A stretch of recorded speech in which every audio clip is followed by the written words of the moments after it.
Assalamualaikum warahmatullahi wabarakatuh.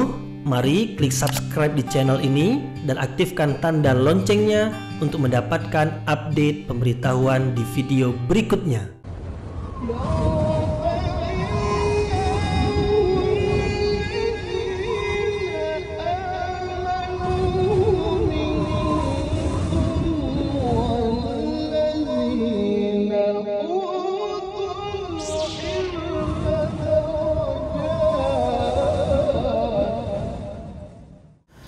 A'udzubillahi minasyaitonirrajim. Bismillahirrahmanirrahim. Assalamualaikum warahmatullahi wabarakatuh.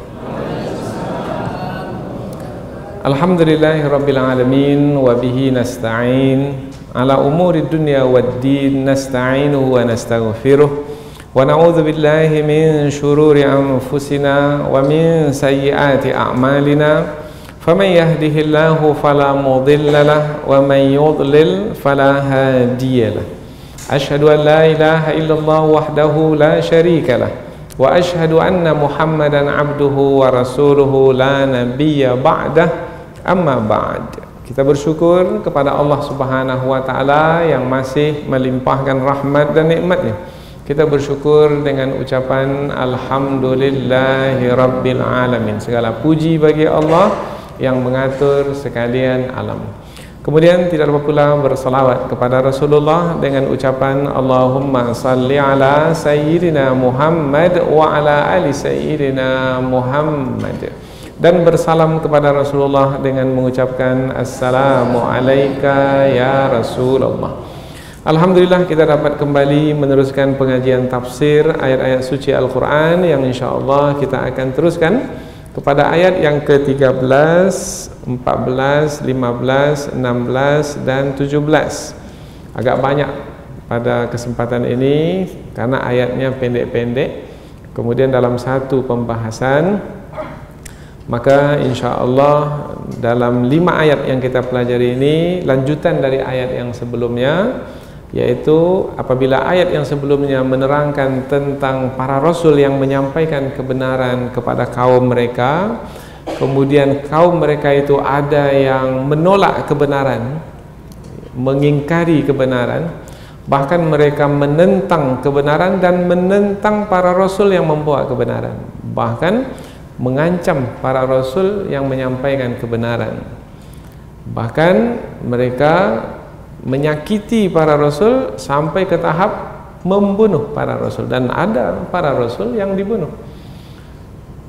Nah, ayat yang akan kita pelajari ini menerangkan bahwasanya kesudahan dari orang-orang kafir yang menolak kebenaran itu, kesudahannya adalah mereka akan dilemahkan, mereka akan dikalahkan, bahkan mereka akan dibinasakan di dunia ini. Itu adalah sunnatullah, karena Allah menegakkan keadilannya di dunia ini, yaitu siapa yang melakukan kejahatan, kezaliman, maka dia akan menanggung akibatnya. Akibatnya di dunia adalah kebinasaan, dan akibatnya di akhirat adalah dimasukkan ke dalam neraka yang menyala-nyala. Maka hanguslah kulit mereka, kulit hangus, daging pun hangus. Apa yang keluar dari daging dan kulit yang hangus itu? Yaitu air nanah. Nah, kemudian mereka di dalam neraka itu haus, maka air nanah yang keluar dari tubuh mereka itulah yang dituangkan ke dalam mulut mereka. Baunya sangat busuk sekali dan sangat panas sekali, tapi mereka haus, dan sebagai siksaan mereka mesti meminumnya. Mereka tak mampu untuk meminumnya karena busuknya, panas juga. Nah, maka mereka, karena itu adalah siksaan, meminumnya juga tak mampu meminumnya semua, meminumnya sedikit-sedikit, dan susah untuk ditelan, tapi mesti ditelan juga, karena itulah siksaan yang Allah sediakan untuk orang-orang yang dahulu ketika di dunia menolak kebenaran, menolak kebenaran yang disampaikan oleh para rasul. Nah, itulah keadilan Allah Subhanahu wa taala. Allah tegakkan keadilan. Yang berbuat jahat akan menanggung akibatnya di dunia dan juga menanggung akibatnya di akhirat.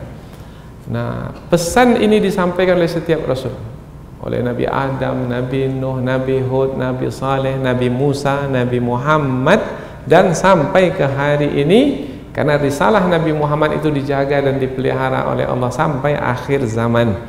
Maka kita sekarang ini apabila mengetahui risalah yang dibawa oleh Rasulullah, isinya adalah kebenaran seperti yang sebelum ini kita terangkan, yaitu isinya mentauhidkan Allah Subhanahu wa taala, kita sampaikan. Kemudian ada orang yang menolaknya, bahkan dengan penolakan itu bukan hanya dengan penolakan mulut, mereka juga menolak dengan kekuatan yang ada pada mereka. Nah, ayat sebelum ini menerangkan tentang penolakan mereka dengan mulut, sehingga berdebatlah antara para rasul dengan kaum yang mengingkari ini. Kemudian mereka kalah debat karena alasan yang mereka kemukakan itu tidak ada kekuatannya. Mereka kalah. Maka apabila mereka kalah, mereka pindah kepada yang berikutnya, yaitu tidak lagi berdebat dengan kata-kata, tapi dengan menggunakan kuasa. Kamu pilih salah satu di antara dua ancaman mereka kepada para rasul, yaitu kamu akan diusir dari negeri ini, atau kamu bersama kami dalam kepercayaan kami. Itu ancaman dari kaum yang menolak kebenaran itu. Tetapi apakah para rasul mau tunduk kepada kemauan mereka? Tidak, karena para rasul mereka memiliki keteguhan dalam pendirian, yaitu memegang kebenaran dan memperjuangkannya, dan berkorban apapun taruhannya, nyawa sekalipun mereka akan berikan, karena mereka meyakini bahwasanya Allah bersama dengan mereka. Apabila Allah bersama dengan mereka, bermakna Allah akan menguatkan mereka, Allah akan memenangkan mereka, dan musuh itu akan dilemahkan dan akan dikalahkan dan akan dibinasakan. Inilah ayat yang menerangkannya. Jadi ayat ini lanjutan dari ayat yang sebelumnya. Kalau sebelumnya adalah perdebatan antara para rasul dengan kaum yang menolak kebenaran, baru berupa perkataan, sekarang ini sudah berpindah dia kepada kekuasaan, yaitu memaksa para rasul untuk mengikuti kemauan mereka. Nah, jadi 5 ayat yang akan kita pelajari ini sebenarnya adalah sambungan dari ayat yang sebelumnya, memberikan pelajaran yang sangat berharga untuk kita semua dalam menjalani hidup supaya kita tetap pendirian. Jangan jangan bimbang, jangan risau dalam berjuang. Pasti akan dimenangkan. Kalau sekarang mungkin belum, disebabkan karena musuh itu jumlahnya ramai, sehingga dengan kekuatan yang ada pada mereka, mereka berleluasa. Istilah kita ini lantayangan. Tahu lantayangan? Ya, berleluasa menindas disebabkan karena dia punya kuasa. Mereka jumlahnya ramai dan mereka bersekutu antara satu dengan yang lainnya. Umat Islam tak seberapa jumlahnya, kekuatan mereka pula tidak seberapa, maka umat Islam ditindas dan dianiaya.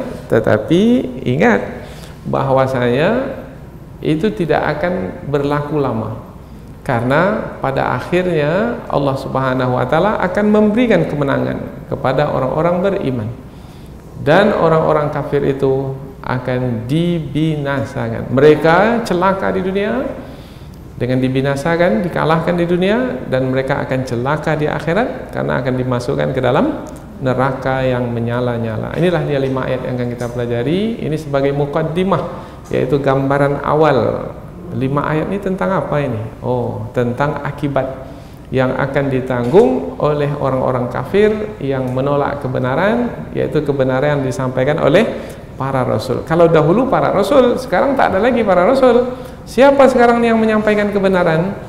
Yaitu para ulama yang merupakan pewaris para rasul. Ulama yang dimaksudkan adalah ulama sejati, Ulama yang sebenarnya ulama, yaitu ulama yang hanya mengharapkan redha Allah Subhanahu wa taala, ulama yang mengharapkan balasan nanti di hari akhirat.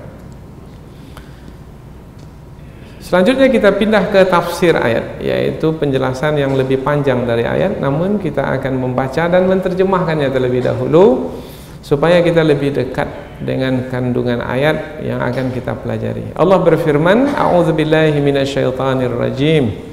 Bismillahirrahmanirrahim. Wa qala alladhina kafaru lirusulihim lanukhrijannakum min ardina aw lata'udunna fi millatina fa'auha ilaihim rabbuhum lanuhlikanna adh-dhalimin wa lanuskinannakumul arda min ba'dihim dzalika liman khafa maqami wa khafa wa'id wastaftahu wa khaba kullu jabbarin anid min waraihi jahannamu wa yusqa min ma'in sadid yatajarra'uhu wa la yakadu yusighuhu wa ya'tihi al-mautu min kulli makanin wa ma huwa bimayyit wa min waraihi 'adzabun ghalidh. Allah berfirman, wa qala alladhina kafaru, dan berkatalah orang-orang kafir, lirusulihim, kepada rasul-rasul mereka, lanukhrijannakum, sungguh kami akan mengusir kamu. Siapa yang mengatakan tadi? Kaum yang kafir. Kepada siapa? Kepada rasul-rasul mereka, sungguh kami akan mengusir kamu min ardina, dari bumi kami, maknanya dari negeri kami ini. Atau lata'udunna, kamu kembali, fi millatina, kepada agama kami, atau kamu menganut kepercayaan yang kami anut. Kamu mempercayai apa yang kami percayai, kamu beragama dengan agama yang kami percayai. Fa'auha, maka Allah Tuhan mereka mewahyukan, ilaihim, kepada mereka, rabbuhum, Tuhan mereka. Ini kita sebut lebih dahulu karena dia fa'il. Nah, di dalam bahasa kita, fa'il itu yang melakukan perbuatan disebut terlebih dahulu. Nah, kita sebut subjek. Nah, subjek dulu baru predikat. Tapi di dalam bahasa Arab, rabbuhum itu diletakkan di belakang.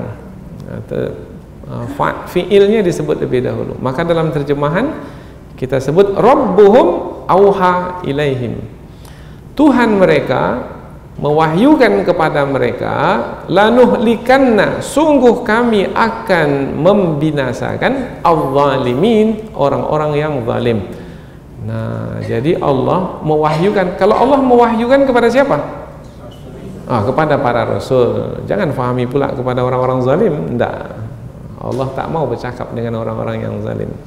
Allah mewahyukan kepada orang-orang yang diutus kepada kaum yang menentang itu, yaitu para rasul, dengan dengan wahyu yang isinya adalah akan membinasakan orang-orang yang zalim itu. Dan berkatalah orang-orang kafir kepada rasul-rasul mereka, sungguh kami akan mengusir kamu dari negeri kami, atau kamu kembali kepada agama kami. Maka Tuhan mereka mewahyukan kepada mereka, sungguh kami akan membinasakan orang-orang zalim. Walanuskinannakum, dan sungguh kami akan menempatkan kamu al-arda, di negeri, min ba'dihim, walanuskinannakumul arda, dan sungguh kami akan menempatkan kamu di negeri, di mana? Di negeri yang kamu diami itu, yang kamu diusir dari situ oleh kaummu itu. Min ba'dihim, selepas mereka. Selepas mereka maknanya mereka dibinasakan, mereka orang-orang zalim itu dibinasakan, kemudian ditempatkanlah para rasul di negeri itu. Zalika, yang demikian itu, liman, bagi siapa, khafa, yang takut, maqami. Maqami maknanya tempat berdirinya nanti di hadapan Allah Subhanahu wa taala. Nah, di hari yaumul hisab, di hari mereka akan dihisab nanti di hadapan Allah. Yang demikian itu adalah bagi siapa yang takut kepadaku, wa khaufa wa'id, dan takut kepada ancamanku. Wa'id, wa'idi, di situ ku maknanya ku di situ adalah Allah Subhanahu wa taala. Yang takut kepadaku, takut kepada pertanggungan jawab yang aku ambil darinya di hari akhirat. Karena semua kita nanti akan dihadapkan di hadapan Allah Subhanahu wa taala. Maka nanti kita terangkan mana maqami itu adalah, maqam itu tempat berdiri. Nah, tempat berdiri berarti manusia nanti berdiri manusia itu di hadapan Allah Subhanahu wa taala. Nah, ketika itu manusia akan tertunduk semuanya. Tak mampu mata itu memandang ke depan. Semua tertunduk lesu, lemah, layu, tak berdaya. Suara tak ada satupun yang mengeluarkan suara. Suasana ketika itu senyap, diam, tak ada sedikit pun bising. Apa sebab? Sebab semuanya risau apa yang akan berlaku pada diri mereka masing-masing. Karena Allah meminta pertanggungjawab ke atas setiap diri. Apa yang telah pernah dilakukan selama hidup di dunia. Itu namanya maqam, maqami wa khaufa wa'idi. Baik, kita sambung. Wastaftahu, dan mereka itu meminta pertolongan untuk mendapatkan kemenangan. Wa khaba, dan gagallah atau celakalah, atau tidak beruntunglah, atau merugilah. Kullu, tiap-tiap, jabbarin, orang yang sewenang-wenang. Boleh sewenang-wenang. Sebenarnya jabbar ini orang yang memaksakan kehendaknya, dan tidak ada boleh orang yang mengalahkan kehendaknya. Jabbar. Anid, yang menyimpang, yang sesat, ya. Wa khaba kullu jabbarin anid, dan merugilah atau gagallah atau celakalah atau tidak beruntunglah setiap orang yang berlaku sewenang-wenang lagi menyimpang. Nanti kita akan terangkan perkataan ini dalam tafsir, karena tafsir itu penjelasan yang lebih panjang, sehingga nanti dengan penjelasan itu kita bisa memilih kata yang sesuai dalam bahasa kita. Min waraihi, dan setelah itu, sesudah itu, ada juga yang menerjemahkan dan di hadapannya. Nah, nanti kita akan terangkan. Padahal sebenarnya mi waraihi, wara itu maknanya di belakang. Tapi kalau kita terjemahkan dan di belakangnya Jahannam, neraka Jahannam. Kalau disebut di belakangnya berarti mereka dah melalui neraka Jahannam itu.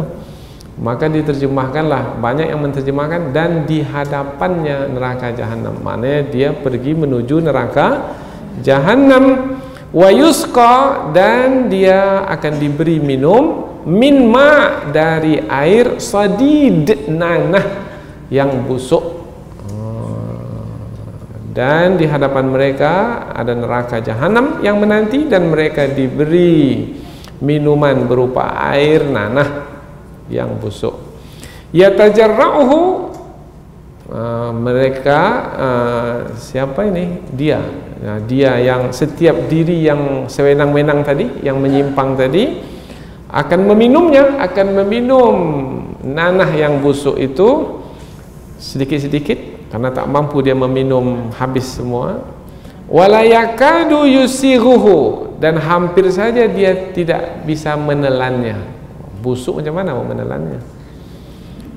Wa ya'tihil maut, dan datanglah kematian. Makna kematian di sini sebab-sebab kematian. Dan datanglah sebab-sebab kematian min kulli makan, dari setiap tempat. Wa ma huwa bimayyit, dan dia pula tidak mati. Artinya tidak mati-mati. Sebab mati itu ada, tapi dia tak mati. Karena memang siksaan di dalam neraka itu mematikan, tetapi penghuni neraka itu tak mati. Nah, maka datanglah dari setiap tempat. Dari setiap tempat itu maknanya dari setiap seluruh bahagian tubuhnya datang siksaan dari situ. Dari kepala datang siksaan dari kepala, dari tangan datang siksaan dari tangan. Apalagi bahagiannya? Gigi, dari gigi, dari kaki. Sekarang ini pun kita satu bahagian saja dah habis, lemah badan kita ini dibuatnya kan, habis kekuatan kita dibuatnya.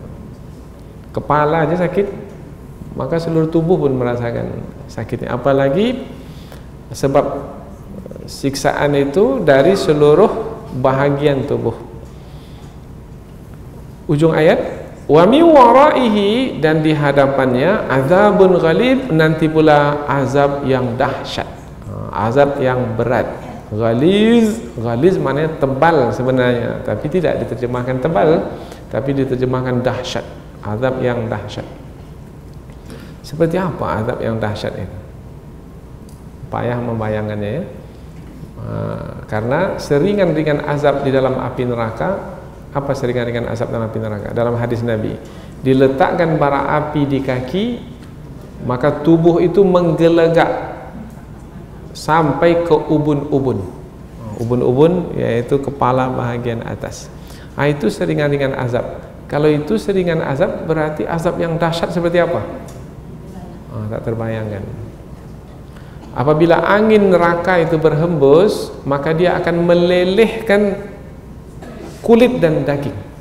Jadi kulit daging ini langsung meleleh. Itu anginnya saja baru itu. Bagaimana kalau apinya yang membakar? Kullama nadijat juluduhum, setiap hangus kulit mereka, baddalnahum juludan ghairaha, kami akan ganti dengan kulit yang lain. Hangus, tetapi setelah itu ganti lagi kulit yang lain. Supaya apa? Liyazukul azab, supaya mereka merasakan azab.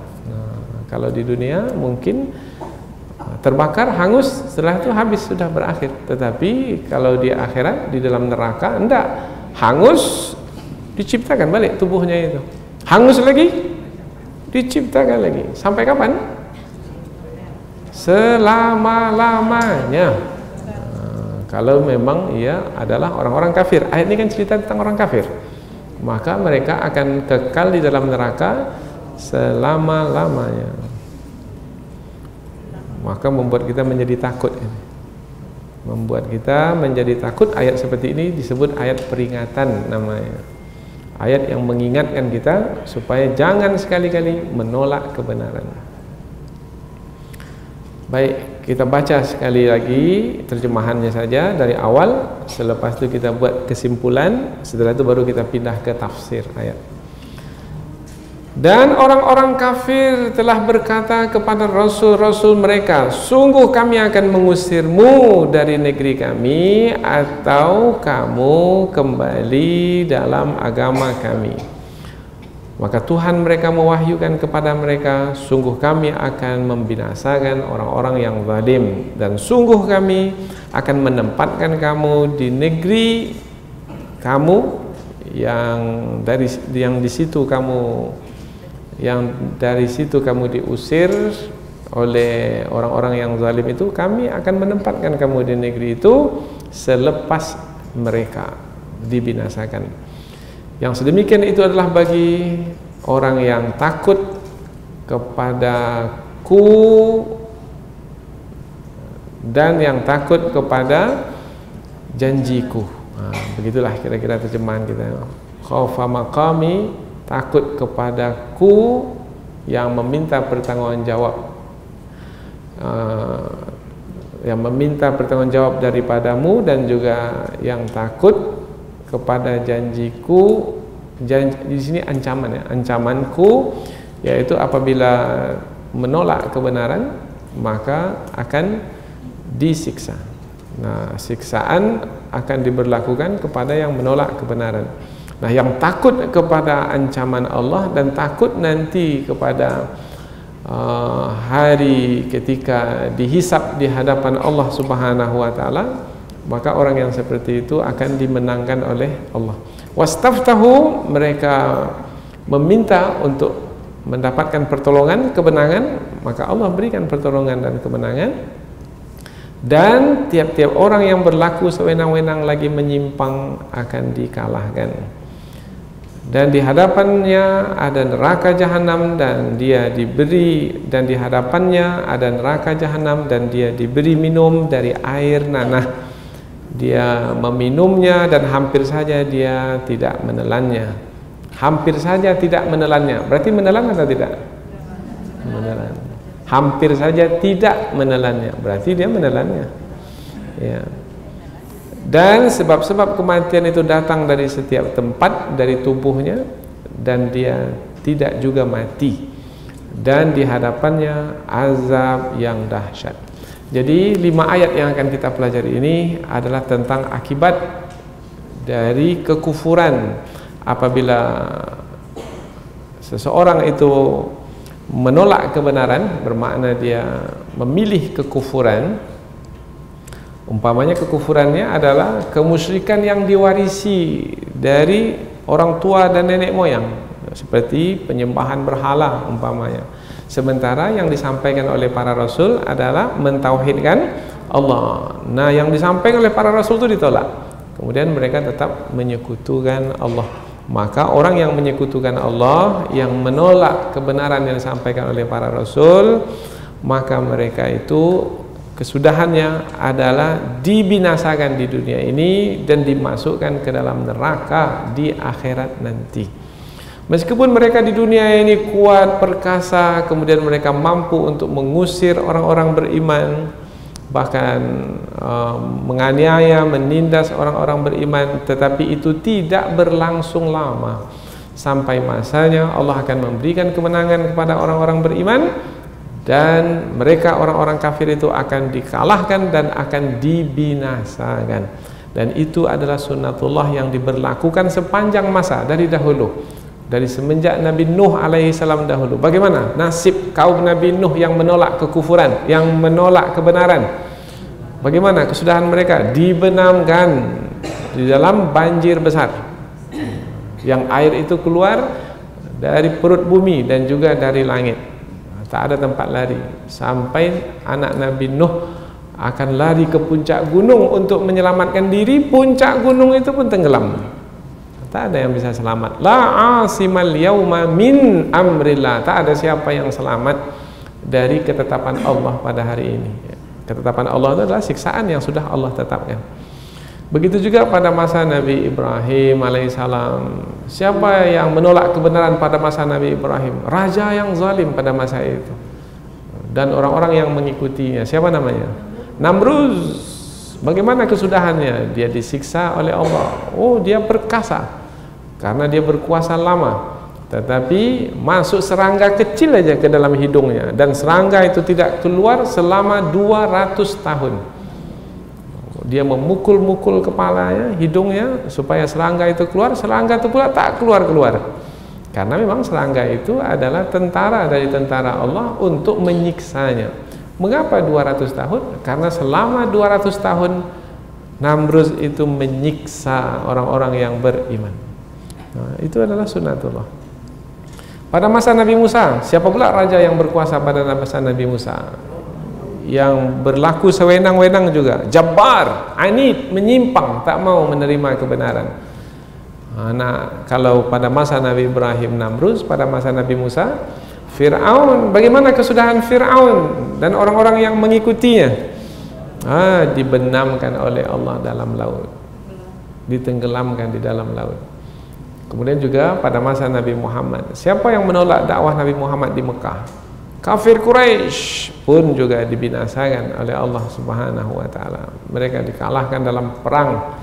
Kemudian pada akhirnya mereka tak berdaya. Kota Mekah yang ditempati oleh Rasul dahulu, kemudian di kota Mekah itu Rasulullah diusir, sehingga Rasulullah mesti berhijrah ke kota Madinah. Namun kembali Rasulullah menawannya, karena Allah menempatkan Rasul kembali di tempat yang dahulu Rasulullah diusir dari situ, yaitu kota Mekah. Jadi berulang terus sampailah ke hari ini. Kalau kita bawa kepada konteks hari ini, kita ada 3 masjid yang diberkahi oleh Allah. Masjidil Haram yang diberkahi, Masjid Nabawi diberkahi. Satu lagi, alladzi barakna haulahu, Al-Masjidil Aqsa alladzi barakna haulahu. Nah, masjid yang ketiga ini dikuasai oleh musuh, dikuasai oleh Zionis. sehingga kaum muslimin tak dapat beribadah dengan tenang, dengan aman, dengan khusyuk di dalam masjid rumah Allah Subhanahu wa taala. Nah, kemudian ada perlawanan dari kaum muslimin, tetapi dibalas dengan tembakan. Bahkan rumah mereka dihancurkan, bahkan satu keluarga dihabisi, dan banyak di antara mereka yang dipenjarakan. Dan dalam penjara mereka ditindas, disiksa, dianiaya, dan tak tahu kesudahannya seperti apa. Hilang begitu saja. Tetapi apakah berterusan lama seperti ini? Tidak. Sampai masanya musuh yang sekarang itu berlaku sewenang-wenang, jabbar, anid, yaitu yang menyimpang dari kebenaran, akan dikalahkan. Hanya saja ketika disebut akan dikalahkan tuh, ada yang tak sabar. Kapan Ustaz? Dah lama ini kami nunggu nih. Nah, dah berpuluh tahun ini tak juga dikalahkan. Maka kita katakan itu adalah janji Allah bahwasanya mereka pasti akan dikalahkan, tetapi Allah tidak memberitahu kapan waktunya, tapi pasti akan dikalahkan, pasti. Nah, kepastian itulah yang diterangkan di dalam ayat yang akan kita pelajari ini, supaya kita menjadi tetap pendirian, jangan sampai bersama dan membantu musuh pula karena tidak percaya kepada janji Allah. Jadi dengan meyakini janji Allah membuat kita menjadi tenang, kemudian kita tunggu janji Allah itu, dan kita tidaklah menetapkannya dengan kehendak kita, tapi kita kembalikan kepada Allah. Apabila memang kita layak untuk mendapatkan kemenangan, maka kemenangan itu akan segera tiba. Tinggal lagi sekarang itu jangan tanya kapan kemenangan itu. Yang penting adalah apa yang kita perlu persiapkan untuk menjemput kemenangan itu, yaitu layakkanlah diri sebagai orang yang memang layak untuk diberi kemenangan oleh Allah Subhanahu wa taala. Bagaimana melayakkan diri? Jaga iman, kemudian senantiasa menjalin hubungan dengan Allah melalui ibadah dan ketaatan, kemudian tambah ilmu, kemudian jaga, bukan hanya jaga diri saja, jaga keluarga kita. Ku anfusakum wa ahlikum, jaga keluarga, jaga istri, jaga suami, jaga anak, jaga orang tua, jaga adik-beradik, jaga jiran tetangga, terus ke masyarakat kita. Kita jaga ini semua, maka insya Allah kita akan layak untuk mendapatkan kemenangan. Tapi kalau di antara kita saling benci membenci, memutuskan silaturahim, berpecah belah, maka tak akan mungkin kita diberi kemenangan oleh Allah, tidak akan mungkin kita diberi pertolongan oleh Allah, karena Allah barulah memberikan pertolongan dan kemenangan kepada hamba yang membuktikan keimanannya, yaitu ada sebab-sebab kemenangan itu, yaitu dengan berusaha mendapatkan sebab-sebab tersebut, seperti yang kita sampaikan tadi. Baik, sekarang kita pindah ke tafsir ayat, yaitu penjelasan yang lebih panjang dari ayat. Wa qala alladziina kafaru lirusulihim, berkatalah orang-orang kafir itu kepada rasul-rasul mereka, lanukhrijannakum, sungguh kami akan mengusir kamu, min ardina, dari negeri kami. Sudah kita sampaikan tadi. Sebelum ini ayat menerangkan tentang perdebatan antara para rasul dengan kaum mereka, dan para rasul menyampaikan kebenaran, yaitu umpamanya kaum itu menentang, kami tak bisa menerima kebenaran darimu wahai para rasul, sebab kamu sama seperti kami, yaitu sama-sama alhamdulillah masih ingat pengajian semalam, sama-sama manusia, kamu manusia, kami manusia, maka kami tak bisa menerima karena kita sama-sama manusia. Kami baru mau menerima, seakan-akan mereka mengatakan kami baru mau menerima kebenaran kalau yang menyampaikan kebenaran itu malaikat yang diutus oleh Allah kepada kami. Nah, seakan-akan begitulah, karena dalam ayat yang lain mereka minta diturunkan malaikat. Maka dijawablah oleh para rasul, memang kita ini sama-sama manusia, tetapi kami adalah manusia yang lupa pengajian semalam, manusia yang diwahyukan oleh Allah. Maknanya kami adalah manusia yang menerima wahyu dari Allah Subhanahu wa taala. Kami adalah para rasul. Maka yang kami sampaikan adalah bukan dari diri kami. Yang kami sampaikan itu adalah yang kami terima dari Allah. Kami ini hanya menyampaikannya saja. Wa ma 'alar rasuli illal balagh. Tidaklah para rasul itu melainkan hanya menyampaikan. Jadi yang kami sampaikan ini adalah kebenaran.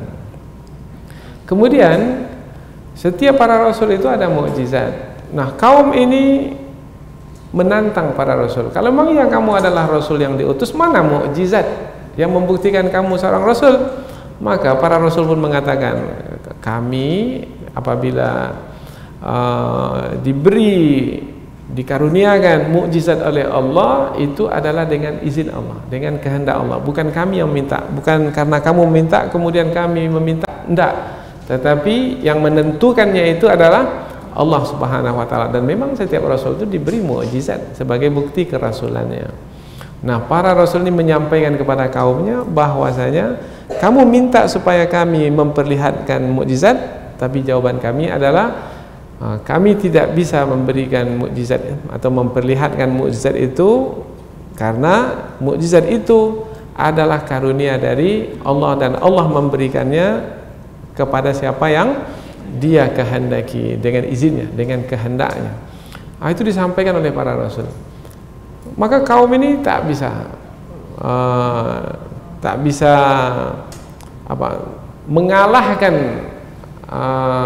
mengalahkan para rasul yang memberikan alasan yang kuat. Maka karena para rasul ini tidak dapat dikalahkan, maka mereka menggunakan kekuasaan, memberikan isyarat bahwasanya pada masa-masa tertentu atau di tempat-tempat tertentu boleh jadi orang-orang kafir itu jumlahnya banyak, kemudian mereka memiliki kekuasaan. Dengan kekuasaan itu mereka bisa menindas orang-orang beriman. Nah, bagaimana sikap orang-orang beriman apabila berhadapan dengan orang-orang kafir yang jumlahnya banyak, yang mungkin mereka akan, apabila mereka tidak mengikuti kehendak orang-orang kafir itu, mereka akan disiksa, akan ditindas dan dianiaya. Maka ayat ini menerangkan tetaplah terus istiqamah, tetap pendirian, berjuang, yaitu sampaikan terus kebenaran. Kemudian hadapilah orang-orang kafir, jangan ikuti kehendak mereka pula. Apa kehendak orang kafir itu? Orang kafir itu memberi pilihan, satu di antara dua. La nukhrijannakum min ardina aw la ta'udunna fi millatina, yaitu kami akan usir kamu kalau kamu tidak ikut seperti yang kami inginkan, atau kamu bersama dengan kami dalam kepercayaan yang kami warisi dari nenek moyang kami. Jadi ada pilihan di sini. Kedua-duanya itu tidak disukai. Mana kita diusir dari negeri kita sendiri? Tidak. Mana kita mau keluar dari agama yang kita yakini kebenarannya? Mana kita mau? Dua-duanya kita tak mau. Nah, tetapi ini adalah ancaman. Maka ancaman dari orang kafir itu adalah sebagai ujian untuk membuktikan kebenaran seseorang dalam beriman kepada Allah. Nah, maksudnya adalah akan tetap beriman kepada Allah meskipun akibatnya nanti akan diusir. Akan tetap beriman kepada Allah dan tidak akan keluar dari keimanan itu. Nah, akan murtad pula? Tidak, tak akan murtad. Tidak akan mau bersama dalam kepercayaan dengan orang-orang kafir itu. Nah, Allah menenangkan para rasul, yaitu dengan mewahyukan kepada mereka. Fa'auha ilaihim rabbuhum, maka Tuhan mereka mewahyukan kepada mereka. Jadi wahyu yang disampaikan dalam keadaan orang-orang beriman itu diancam, maka wahyu itu pada masa itu adalah sebagai menenangkan atau menguatkan keimanan, meneguhkan keyakinan. Apa isi wahyu itu? Lanuhlikanna zalimin. Jangan kamu risau wahai orang beriman, sekuat apapun mereka yang mengancammu sekarang ini, mereka itu akan kami binasakan. orang-orang kafir dalam ayat ini, di ujung ayat ini disebut sebagai orang-orang yang zalim. Nah, orang yang zalim bermakna orang yang melakukan kezaliman, yaitu berupa ancaman. Nah, kesudahan mereka adalah kebinasaan. La nuhlikanna, la di situ lam yang isinya penekanan, sungguh. Oh, bermakna apabila Allah berfirman sungguh, bermakna pastilah itu. La nuhli, nuh ini kami. Allah tidak menyebut aku, tidak, tapi Allah menyebut kami dalam ayat ini. Maka dalam bahasa Arab ketika Allah menyebut kami, menerangkan tentang kebesarannya, menerangkan tentang kekuatannya, kemahakuasaannya. Maknanya, sekuat apapun orang yang mengancammu itu, wahai para rasulku, tidak akan mampu apabila berhadapan dengan kami. Kata kami ini menerangkan kebesaran. Kami akan membinasakan mereka, membinasakan orang-orang yang zalim itu. Nah, kalau perkataan seperti itu yang diterima oleh para rasul melalui wahyu dari Allah Subhanahu wa taala, maka membuat hati para rasul tenang. Kita pun juga begitu. Wah, bagaimana ini? Ini musuh besar sekali ini kekuatannya, jumlahnya, jumlah pasukannya, kemudian peralatan perangnya dan sekutu-sekutunya. Ini pasukan besar ini, bagaimana kita akan bisa mengalahkannya? Kami akan membinasakan mereka semua.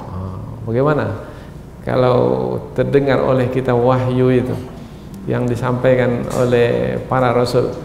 Itu kalau dahulu para rasul menyampaikan. Kalau sekarang ini dari ayat Al-Quran ini, ada ustadz menyampaikannya, Allah akan membinasakan mereka itu semua. Wah, tenang kita, karena janji Allah pasti akan ditepati. Ini janji Allah kepada orang-orang beriman, yaitu akan memberikan kemenangan pada orang beriman dan kebinasaan bagi orang-orang yang menentang orang-orang beriman, yang memusuhi orang-orang beriman. Berikutnya lagi, walanuskinannakumul arda min ba'dihim, mereka kami binasakan, dan kamu wahai orang beriman, ini wahyu yang diwahyukan kepada para rasul, dan kamu wahai para rasul akan kami tempatkan di negeri yang kamu diami dahulu, yang kamu diusir dari situ oleh orang-orang kafir. Kami akan tempatkan kamu kembali di negerimu itu. Bermakna akan kembali ke negeri kalau diusir sebelumnya. Kalau Nabi Muhammad diusir dari Mekah, kembali ke Mekah. Jadi jangan risau. Oh, diusir kita sekarang ini, tak boleh kita pulang ke negeri kita, umpamanya. Kalau pulang ke negeri kita dibunuh, diancam dengan penjara, umpamanya, dan lain sebagainya, sampai masanya pulang. Oh, itu janji Allah itu. Dari mana tahu? Ini di ayatnya. Walanuskinannakumul ar min ba'dihim, mereka kami binasakan, dan kamu wahai para rasul akan kami pulangkan kembali ke negerimu yang di situ kamu dahulu diusir oleh kaummu itu. Dzalika liman, bagi siapa itu janji Allah itu? Bagi orang yang memiliki khafa maqami, rasa takut kepada Allah. Itulah yang kita munculkan sekarang ini, memiliki rasa takut kepada Allah. Ada rasa takut. Rasa takut kepada Allah membuat kita menjalankan perintah Allah. Rasa takut kepada Allah membuat kita akan menjauhkan diri dari setiap yang dilarang oleh Allah Subhanahu wa taala. Nah, kita tak mau melakukan apa yang dilarang oleh Allah. Rasa takut itulah yang membuat kita tetap dalam ketaatan kepada Allah, tetap pendirian di dalam ketaatan kepada Allah, tidak berubah pendirian kita. Ada orang yang berubah dengan pendirian, diancam sedikit dia berubah. Kami penjarakan kamu nanti. Akhirnya dia leleh juga, luluh juga, cair juga, akhirnya bersama dengan musuh. Kami habiskan semua harta bendamu, kamu punya banyak harta benda, maka kami sita semua harta bendamu dan kamu akan jadi miskin, papa ke dana. Diancam seperti itu. Kita pun takutlah jadi jatuh miskin. Akhirnya ikut. Nah, ini ayat ini. menerangkan bahwasanya orang seperti itu tak layak untuk mendapatkan kemenangan. Yang layak mendapatkannya yang punya rasa takut kepada Allah, yaitu dengan menjalankan perintah Allah dan meninggalkan larangan Allah. Yang baik yang dibuat, yang buruk ditinggalkan. Wa khafa wa'id, dan memiliki rasa takut kepada ancaman Allah. Ancaman Allah adalah siapa yang berbuat jahat akan menerima akibatnya. Faman ya'mal mithqala dzarratin syarran yara, siapa yang melakukan keburukan sekecil apapun pasti akan melihat balasannya. Itu namanya ancaman itu. Di dunia ini akan dikalahkan dan di akhirat nanti akan dimasukkan ke neraka. Itu namanya ancaman itu. Nah, siapa yang takut kepada ancaman Allah itu, maka dia akan pastikan dirinya untuk tetap dalam ketaatan dan tidak akan menyimpang, tidak akan memilih jalan kesesatan. Maka Allah akan menepati janji untuk orang yang seperti itu akan diberi kemenangan, musuh mereka akan dikalahkan, kemudian mereka akan menempati tempat yang dahulu mereka tempati, karena mereka di tempat itu diusir oleh kaum mereka. Min waraihi, sebelum itu ayat berikutnya, wastaftahu, kemudian mereka meminta pertolongan untuk mendapatkan kemenangan. Siapa yang wastaftahu di sini? Ada ulama tafsir menyebutkan yang dimasukkan wastaftahu, mereka yang meminta pertolongan untuk mendapatkan kemenangan itu adalah orang-orang beriman. Ada pula yang kedua yang mengatakan yang wastaftahu itu orang-orang kafir. Jadi orang-orang kafir itu meminta pertolongan kepada yang sesama kafir, sekutu, untuk menang melawan orang-orang beriman. Tetapi ada pula yang ketiga dalam tafsir juga, wastaftahu itu orang beriman juga meminta pertolongan dari Allah. Orang kafir meminta pertolongan dari manusia, dari sekutu. Dua-dua minta pertolongan. Namun yang penting itu adalah yang berikutnya. Mereka dua-dua minta pertolongan. Wa khaba kullu jabbarin anid. Yang masing-masing meminta pertolongan itu, yang akan menang siapa? Yang akan kalah siapa? Nah, Allah menyebut yang kalahnya. Wa khaba, dan kalahlah atau celakalah atau gagallah atau merugilah kullu, tiap-tiap jabbar yang berlaku sewenang-wenang, anid, yang menyimpang. Apa sebab? Mereka akan dibinasakan oleh Allah Subhanahu wa taala di dunia ini. Dari mana kita tahu ini di dunia? Karena ayat berikutnya menerangkan tentang balasan di akhirat. Karena biasanya Allah menyampaikan ada balasan di dunia, ada balasan di akhirat. Nah, karena nanti ayat berikutnya balasan di akhirat, maka ulama tafsir memahami ini adalah kecelakaan di dunia. Apa bentuk kecelakaan itu? Boleh jadi dikalahkan dalam perang. Apa bentuk kecelakaan itu? Boleh jadi dilaknat dengan berbagai macam siksaan. Ada yang disambar halilintar, ada yang dibenamkan dalam banjir besar, dan lain sebagainya. Di hari akhirat pasti wa mi waraihi jahannam, dan di depan mereka ada neraka jahannam. Ada yang memahami waraihi ini amamahu, yaitu di depannya. Karena kalau disebut wara, belakang, itu ditinggalkan, depan adalah yang akan dijalani. Maka ada yang menerjemahkannya dan di hadapannya neraka jahanam. Tetapi ada juga yang memahami mi waraihi adalah mim ba'dihi, selepas itu. Makna selepas itu maknanya sebelumnya apa siksaan yang mereka terima? Dibinasakan di dunia. Selepas itu apa? Selepas itu adalah neraka jahanam di hari akhirat. Wa yusqa, dan ini lebih spesifik. Kalau neraka jahanam itu kan tempat yang didiami oleh orang-orang yang zalim, oleh orang-orang kafir yang menolak kebenaran, yang memusuhi orang-orang beriman. Lebih khusus yaitu ada minuman. Wa yusqa, dan dia itu diberi minum. Yusqa, diberi minum. Siapa yang memberi minum? Ya Allah lah. Tetapi ada penjaga neraka, zabaniyah, penjaga neraka. Kemudian ada lagi pembantu-pembantu di neraka itu yang memang ditugaskan untuk menyiksa penghuni-penghuni neraka, maka dituangkanlah minuman itu ke mulutnya. Wa yusqa min ma'in sadid, yaitu air yang dituangkan itu adalah air nanah. Maka dari buku tafsir kita jumpa air nanah itu bukan air dari lembah nanah. Air dari lembah nanah ada juga. Jadi ada lembah di dalam neraka itu namanya Ghayya. Ghayya itu lembah di neraka lembah nanah, panas, menggelegak, busuk. Itu minuman dari neraka. Ini minuman min sadid, ulama tafsir menyebutkan minuman nanah itu adalah dari tubuh mereka sendiri. Yaitu nanah itu keluar dari tubuh mereka yang dibakar hangus, kemudian mengeluarkan air nanah yang busuk. Itulah yang diberikan kepada mereka. Macam mana? Bisa tak membayangkannya sekarang ini? Seperti apa? Jijik. Biasanya kita kalau air itu air yang harum, karena air apa umpamanya, tehnya harum umpamanya, kopi yang disediakan harum, oh harumnya ini kopi yang disediakan ini sedap umpamanya, maka kita kalau meminumnya bagaimana minumnya? Oh cepat sekali, habis satu gelas habis, minta tambah lagi. Tapi kalau minuman itu busuk macam mana? Apakah bisa meminumnya sekali teguk?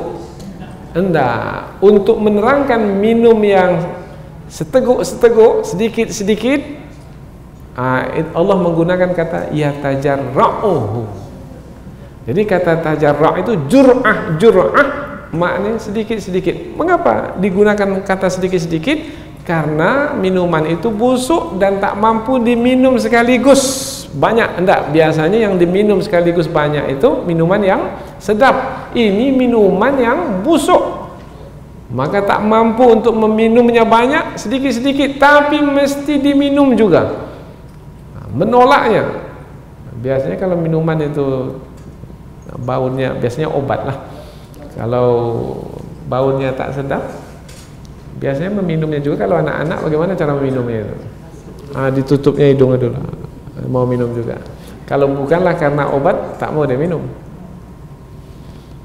Tapi ini bukan obat, ini memang siksaan. Maka ya sebagai siksaan yang dipaksakan untuk diminum, dan mereka meminumnya sedikit-sedikit. Hampir saja ini untuk menerangkan seperti apa keadaan mereka meminum nanah yang busuk itu. Wala yakadu yusighuhu. Keadaannya itu hampir saja mereka tidak meminumnya. Makna hampir saja itu bermakna mereka sebenarnya menolaknya, tak menyukainya. Tapi bagaimana lagi? Tak ada pilihan, mesti juga menelannya. Wala yakadu yusighuhu wa ya'tihil mautu min kulli makan. Kemudian datanglah sebab-sebab kematian dari seluruh tempat. Seluruh tempat mana ya? Yang tadi kita telah terangkan, yaitu mana tempat yang ada di tubuh manusia itu yang bisa mendatangkan penyakit, yang mendatangkan rasa sakit.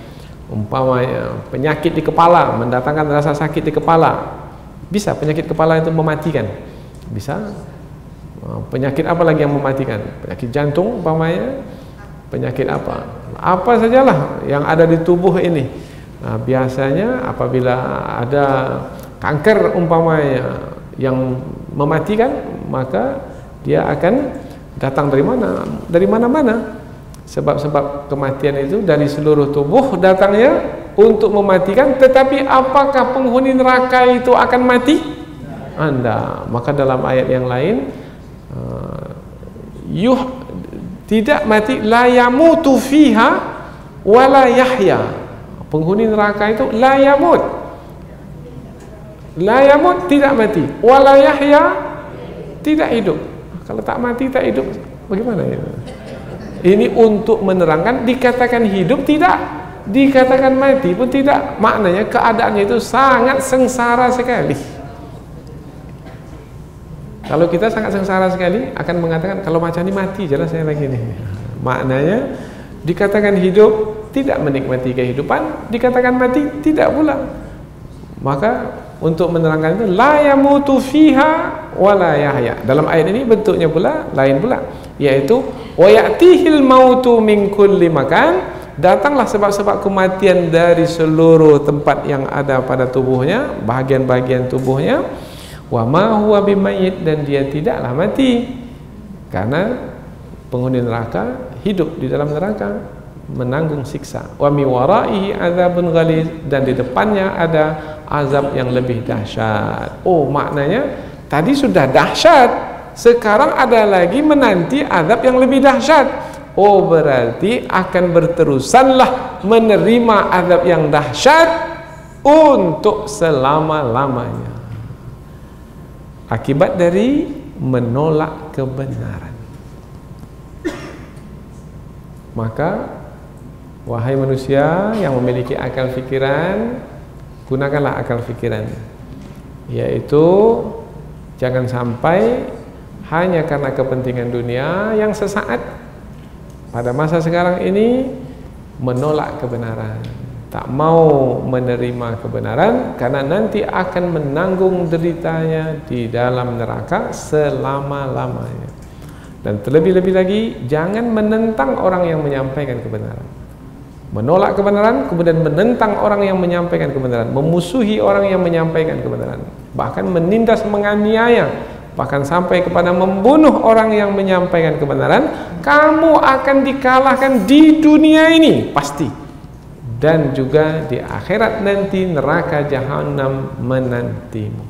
Ini ayat ancaman. Mudah-mudahan insyaallah apa yang kita pelajari ini bisa menambah pengetahuan kita, menambah keimanan kita, juga menambah keyakinan kita. Subhanakallahumma wa bihamdika asyhadu an la ilaha illa anta wa astaghfiruka wa atubu ilaik. Wassalamualaikum warahmatullahi wabarakatuh.